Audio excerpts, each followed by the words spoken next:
Hi everybody, I'm Shannon and this is No Shelf Control. Thank you for joining me on the channel tonight.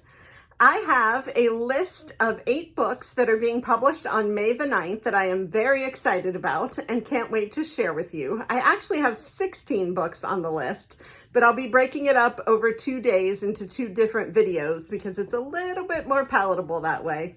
So I think we should get started. I have 8 books and we don't have any time to lose. So here we go. The first one is called The Daddy Diaries, and it is by Andy Cohen. Yes, the Andy Cohen that you know of from TV. I really like him. I was excited to see that he has a memoir. I really will be honest, I hate the cover. I wish it wasn't a cartoon. I don't know. I just don't love the cover, but I'm really looking forward to the book, so I will give the cover a pass and go ahead and read the book anyway. But this one is called The Daddy Diaries, The Year I Grew Up by Andy Cohen. It is coming out May 9th, of course, by Henry Holt and Company, and it is 288 pages. Here we go. This is the synopsis. New York Times bestselling author Andy Cohen goes from bottle service to baby bottles in a hilarious, heartwarming, and name-dropping account of the most important year of his life. Andy Cohen has taken on the most important job of his life, father, and boy and girl does he have a lot to say about it. One of Andy Cohen's most momentous years starts off with a hangover the morning after an epic New Year's Eve broadcast. But Andy doesn't have time to dwell on the drama, as his role as media mogul is now matched with the responsibilities, joys, and growing pains of parenthood. This fast-paced, mile-a-minute look behind the scenes of living the so-called glamorous life in Manhattan now takes firm aim at life at home. With a 3-year-old son, Ben, and a daughter, Lucy, born in May, stories of late-night parties are replaced by early mornings with Ben, drama at the playground, and the musings of a single dad trying to navigate having it all. All this is set against the backdrop of constant housewives drama, hijinks behind the scenes at Watch What Happens Live, a revolving door of famous faces, and a worried mother and newly minted grandmother in St. Louis. Buckle up, bottle up, and get ready for a laugh out loud and surprisingly poignant look at the ways in which family changes everything and the superficial gets very real. Watch what happens.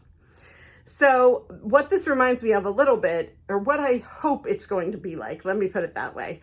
Love Andy Cohen. Hope that this is going to be a little bit like Tina Fey's book. That's what it sort of reminds me of, and that's what I'm pinning my hopes on for it. Interested in him being funny, in hearing about him being a dad, and also, learning about the starlet life that he sort of lives. So I think it'll be exciting either way. I hope it's well written. It would be hard to hold a candle to Tina Fey's book, but I have high hopes for this one, so check it out. So this next one actually also has a Hollywood bent to it. It is called Walking with Sam, and the subtitle is A Father, a Son, and 500 Miles Across Spain. And this is by Andrew McCarthy. And that is the Andrew McCarthy from Pretty in Pink and all of those movies in the 1980s that you remember. He's looking a little bit older. And his son appears to be, I don't know, maybe 15 or 16. So I'm very interested in the relationship between the dad and the son here, but also just remember Andrew McCarthy very fondly. And so I'm interested in what he has to say. Here's the synopsis. Well, let me tell you about the book first. It's being published by Grand Central Publishing, and it's 256 pages. And of course, it's out on May the 9th. An intimate, funny, and poignant travel memoir following New York Times bestselling author and actor Andrew McCarthy as he walks the Camino de Santiago with his son Sam. When Andrew McCarthy's eldest son began to take his first steps into adulthood, McCarthy found himself wishing time would slow down. Looking to create a more meaningful connection with Sam before he fled the nest, as well as recreate his own life-altering journey decades before, McCarthy decided the two of them should set out on a trek 500 miles across Spain's Camino de Santiago.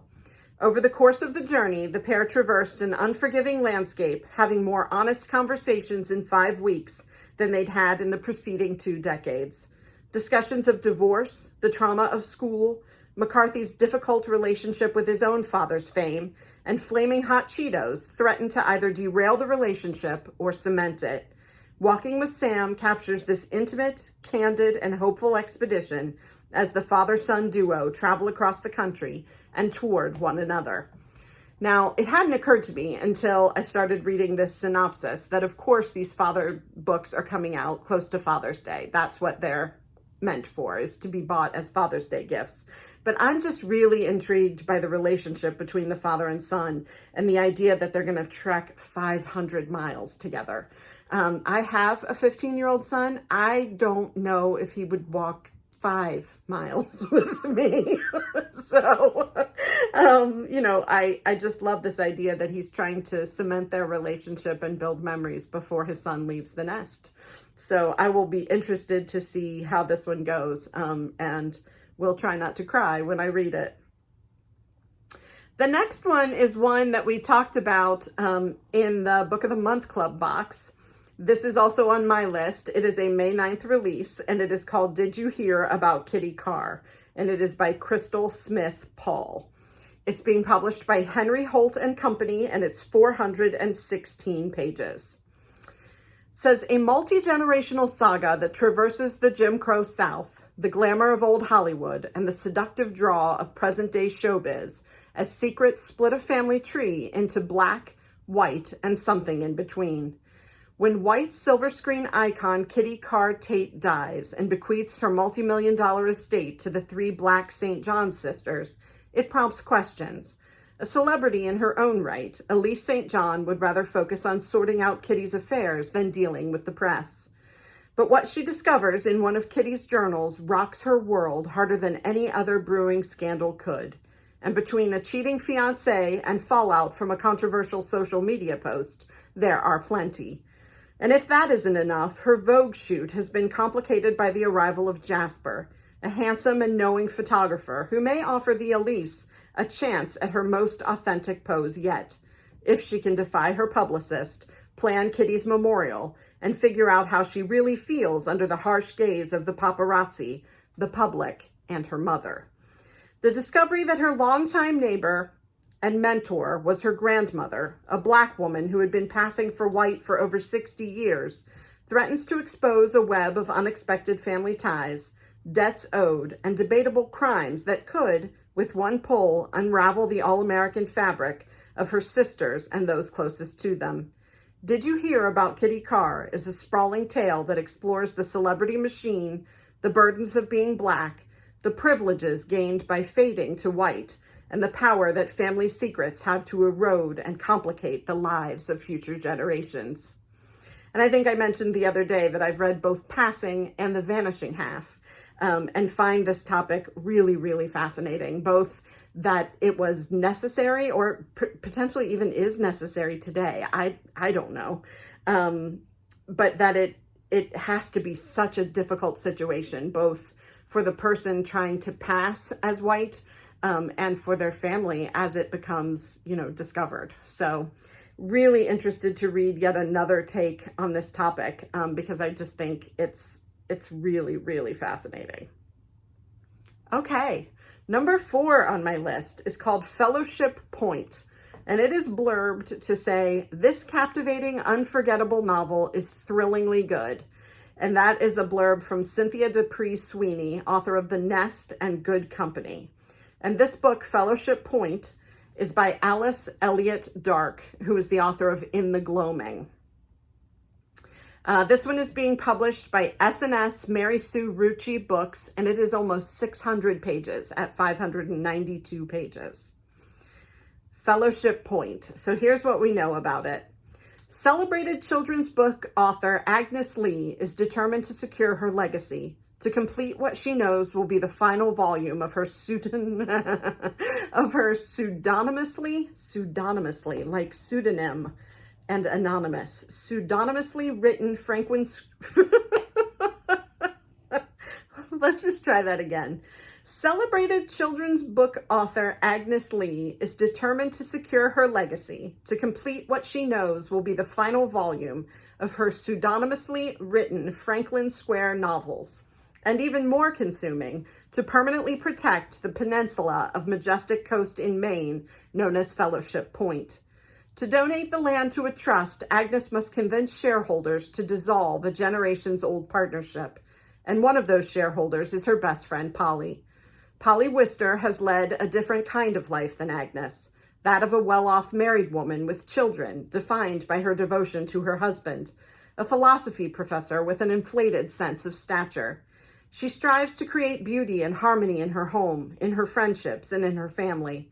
Polly soon finds her loyalties torn between the wishes of her best friend and the wishes of her 3 sons. But what is it that Polly wants herself?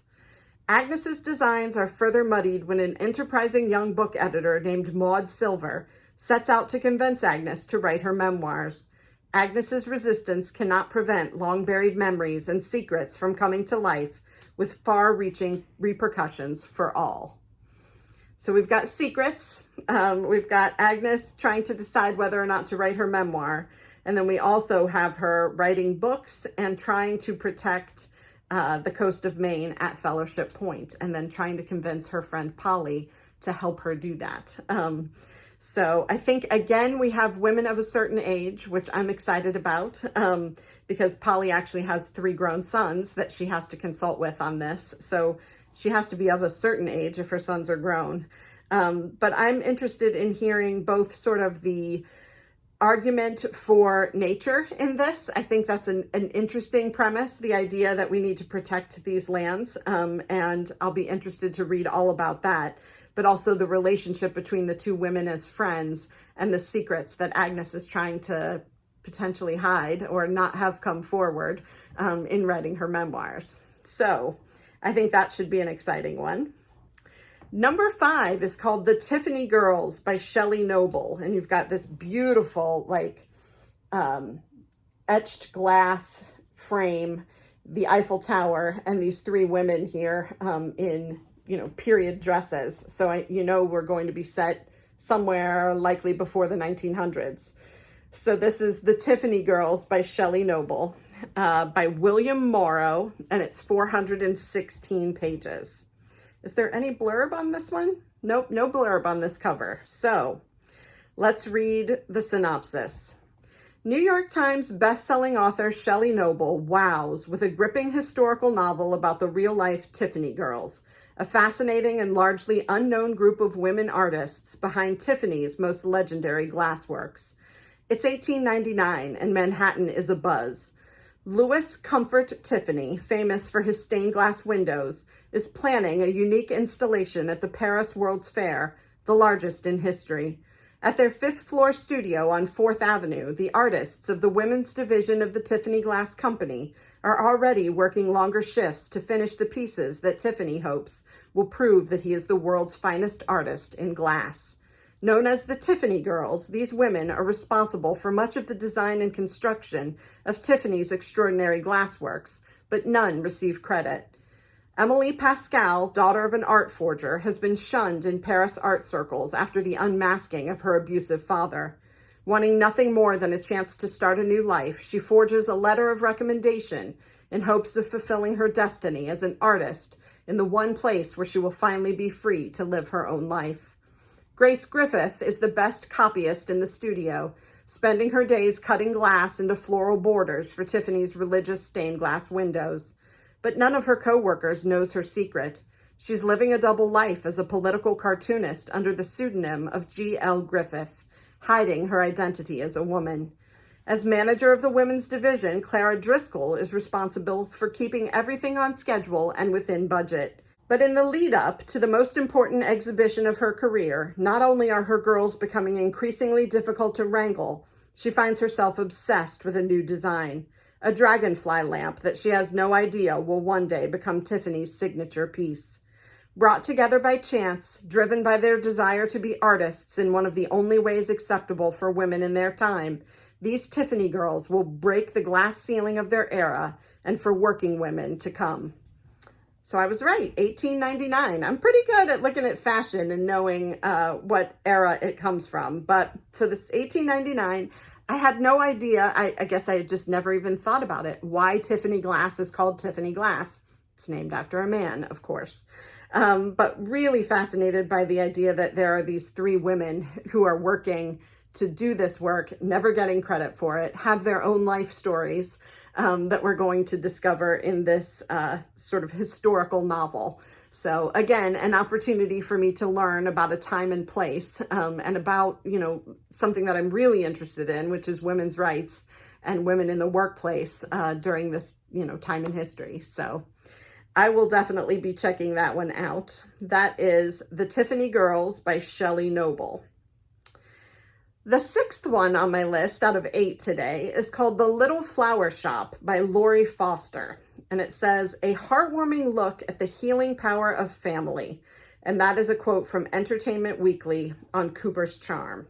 And that is, this is a novel by Lori Foster. This is part of the Indiana Summers series, and it's published by Canary Street Press, 336 pages. Here we go. Full of healing, hope, and most importantly, love. Maisie Yates, New York Times bestselling author, on Cooper's Charm. How did her love life become a community affair? Since her divorce, Emily Lucretia, affectionately known as the Flower Lady to the people of Cemetery, Indiana, has been focused on her flower shop and taking care of her aging aunt and uncle. Her love life is hardly the centerpiece of her busy days. Saul Culver, the town's favorite bachelor and owner of the local barbecue joint, has been interested in Emily for a while. But as much as Emily knows about flowers, she can be a little oblivious to her own appeal. Saul is determined to show her just how special she is. Saul isn't the only one trying to get Emily out of her shell. Well-meaning locals have started tagging photos of Emily with hashtag the Flower Lady on social media, and now the entire town is involved in finding her Mr. Right. Saul won't give up easily. He's finally caught her attention, and he's determined to convince Emily and the town that this is the real deal and not just some passing trend. So I just thought this story sounded really cute. I don't know anything about Cooper's Charm, and all of the blurbs and quotes seem to be praise for a previous book called Cooper's Charm. This one is The Little Flower Shop, but I am more than willing to give it a shot just on the basis that the premise sounds really adorable. I love the idea that the whole town is trying to find a date for this woman. So gonna check that one out. I hope you will too. Number 7 on my list is called Cassandra in Reverse by Holly Smale. And this one is blurbed to say, witty, touching, and totally absorbing by Graham Simpson, New York Times bestselling author of The Rosie Project. I really enjoyed The Rosie Project. It's been a long time since I read it, but I thought it was really sweet, and I thought it was a very interesting and believable look into the life of a neurodivergent man who was hoping to find love. So this is Cassandra in Reverse. It is 368 pages and published by Mira. Here's what we know. Cassandra Dankworth has always had more than her name to contend with, but today is a new low. This morning, Cassie's boyfriend breaks up with her. By lunchtime, she is fired for her PR job for not being a people person. This evening, her ex turns up as if nothing happened, and Cassie is too relieved to ask questions. She's just glad her longest ever romantic relationship, 4 months, is back on track. Tomorrow, Cassie finds herself being dumped again. By lunchtime, she's being fired. When Cassie realizes she is gifted, or perhaps cursed, with the power to travel back in time, she has a chance to do things differently. But will things keep going wrong for her when she has infinite chances to get them right? So I've read a couple of books with a premise like this. In 5 Years is one that comes to mind. It's not exactly like this, but a little bit like this. It's also sort of got that Groundhog Day feel to it. And we talked about another book that was like that just recently. But I'm interested to see what the author does to play with this idea that she can redo anytime she wants. What would we change day to day if we could go back and do the same day over, knowing what we know and do something differently? I think it's, very interesting. So I'm curious to see how the author plays with that and whether or not it ends up being as much fun as it sounds like it'll be. So this next one, the 8th and last one on my list for today, is called The Phoenix Economy and it is by Felix Salmon. I think it's Salmon. It's Salmon. And the subtitle is Work, Life, and Money in the New Not Normal. And there's a blurb here. It says, Felix Salmon represents the last bastion of old school journalism, combining individual originality and creativity, a breadth of knowledge, and crucially, razor-like intention. So let's see. This one is being published by Harper Business, so it is a bit of a business book, and it's 352 pages. Here's what we know. An award-winning journalist presents a tour de force analysis, drawing from history, economics, sociology, and popular culture of the profound and transformative years of the early 2020s, both for individuals and for the global economy. We are living in a strange world. Salmon calls it the new not normal. The Phoenix economy explores the ramifications of the pandemic years, many of which are surprisingly positive. In doing so, Salmon makes sense of one of the most disorienting and devastating events of our lifetimes. He examines the critical aspects of our lives that have been transformed in three: time and space, mind and body, and business and pleasure. Salmon's keen observations on everything from meme stocks to lobster rolls are backed by a deep understanding of financial markets and the quirks of human behavior. His clear-eyed perspective on human and economic events, combined with his considerable analytical and observational skills, make the Phoenix economy an insightful, fast-paced read. This book is essential for anyone wanting a better understanding of the near and long-term effects of this new era and what they portend for our lives. It's a penetrating insight into what happened, and more important, what lies ahead. So I am dying to read a book about COVID and about quarantine and about our years that we've just lived through this. I haven't found anything yet that I've found really exciting, propulsive, narrative nonfiction. You hear me talk about that all the time, that the kind of nonfiction I like needs to read like a story. I still don't know if Felix Salmon's book is going to read that way, but I have a great deal of hope in that they say it is an insightful, fast-paced read. And they talk about his clear-eyed perspective on human and economic events combined with his considerable analytical and observational skills. So I'm hoping that this is a Malcolm Gladwell-esque kind of book about COVID and about, what we've just been through. As it says here in the synopsis, the pandemic is, one of the pivotal points for my generation and many other generations that will happen in our lifetimes. And I'm really curious to see what the experts have to say about what happened and what the impact of the pandemic is going to be on our lives going forward. So if this reads in a fast-paced, engaging way, I will be all over this and it will not be too long before you get a review from me. So that is The Phoenix Economy, Work, Life, and Money in the New Not Normal by Felix Salmon. And that is the last of the books that I have for you today. So those are 8 coming out on May 9th. I will have another 8 for you tomorrow. Just chopped it up into a couple of different lists so that it was a little bit easier to digest. I hope you will come back and continue to watch my videos. I hope that you enjoyed this one. If you like finding out which books are being published on a given Tuesday and which ones I'm excited about, please like and subscribe. It helps me to get a feeling for what it is you really enjoy so that I can keep doing more of that. I will be coming back to you with more single book reviews, with bookshop tours, and with more and more lists of what's coming out that we're all going to want to read. So keep that TBR growing, and we will talk all things bookish again soon. Take care. Bye.